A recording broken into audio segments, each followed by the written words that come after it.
ये ऐसे क्या किया मुंडे साहब ने?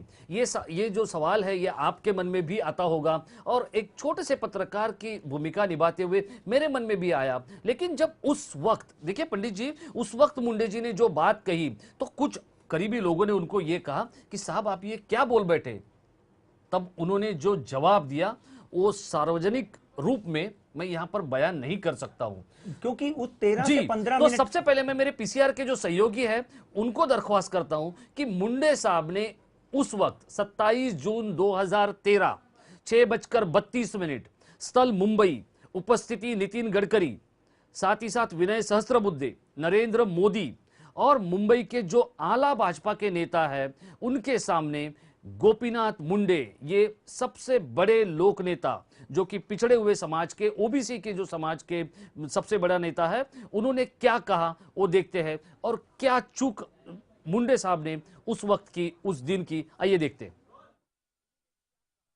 आणि या काळ्या पैशाचा प्रभाव, एक गोष्ट सांगतो, माझ्याबद्दलच मी पहिल्यांदा 1980 साली आमदार झालो तेव्हापासून मी आता लोकप्रतिनिधी, पहिली निवडणूक मी 29,000 जिंकलो, ज्यामध्ये 22,000 निधी मला मिळाला, मला 7,000 रुपये खर्च करावे लागले, आणि गेल्या वर्षीची निवडणूक मी 8 कोटी रुपये खर्च करून, इलेक्शन वाले नसतील तर, आणि आता इलेक्शन केस झाली तरी मी आता काय 5-6 महिने राहिले।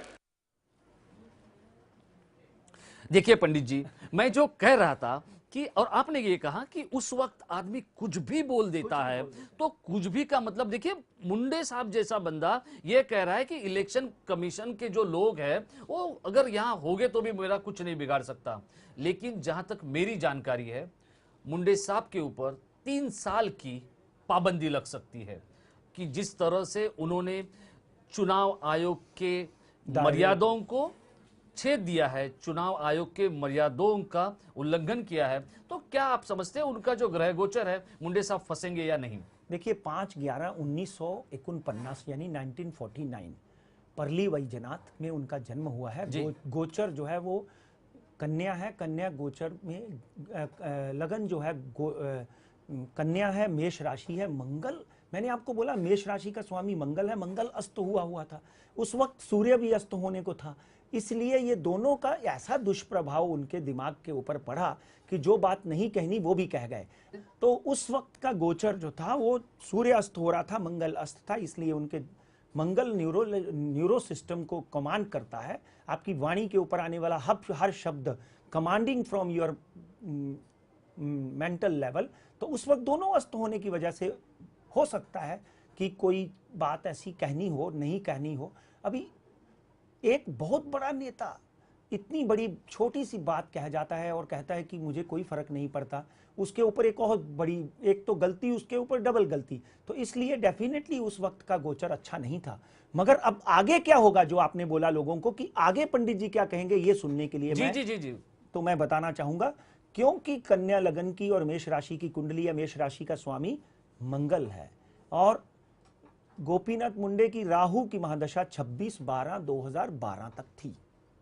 सुनने वाली बात है, इसके ऊपर गौर करिए आप। जी। हम इस वक्त 2013 में हैं, अगर आप 2012 तक गोपीनाथ मुंडे की हिस्ट्री देखेंगे तो सिर्फ 2.5 या 3 साल छोड़कर गोपीनाथ मुंडे को कहीं भी कोई भी बहुत बड़ी सफलता नहीं मिली। वो हमेशा प्रमोद महाजन के कंधे के ऊपर अपना हाथ रखकर आगे बढ़ते गए।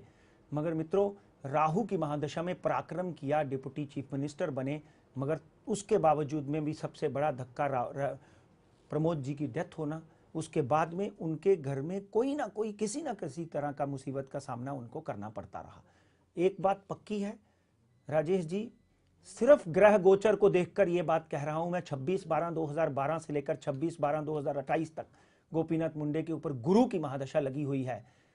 गोपीनाथ मुंडे ने जो दूसरा वक्तव्य बोला कि अगर इलेक्शन कमीशन के लोग यहां पर होंगे और मेरी बात को नोट करेंगे तो भी मैं परवाह नहीं करता हूं। कहते हैं कि जब आदमी के ऊपर ग्रह दशा अच्छी होती है तो उसका कोई बाल भी बांका नहीं बिगाड़ सकता है, गुरु उनका प्रबल है। मैं आज आपके मंच के माध्यम से, भविष्यवाणी के मंच के माध्यम से ये बोलता हूं कि आगे आने वाले दिनों में भारतीय जनता पार्टी शिवसेना की सरकार अगर बनती है तो गोपीनाथ मुंडे चीफ मिनिस्टर उप मुख्यमंत्री बनने के योग बनते हैं उनके, ये जो बात है इसको निगलेक्ट किया जाएगा। इसको, इनके ऊपर अगर केस होता भी है तो उस केस का कोई धरातल नहीं होगा। 3 साल की बैन तो छोड़ दीजिए, उनके ऊपर 3 महीने की बैन भी नहीं लगेगी, क्योंकि ग्रह दशा में गोचर बहुत इंपॉर्टेंट है। गुरु उनका शनि की राशि में 10वें 5म स्थान में कैरियर के घर को देखता हुआ 7म दृष्टि से तो मूल त्रिकोण को देखता हुआ बैठा हुआ है, जिसके कारण उनको सफलता मिलेगी। हाँ, ऐसी बेवकूफियां, ऐसी गलतियां वो आगे से नहीं करें, ये उनकी अपनी एक समस्या है। जी जी।